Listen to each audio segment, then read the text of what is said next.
10 మందిలో పాట పాడినా అది అంకితమెవరో ఒకరికే.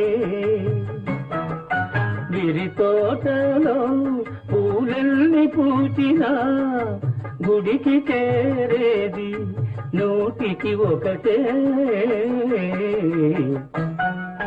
10 మందిలో పాట పాడినా అది అంకితమెవరో ఒకరికే.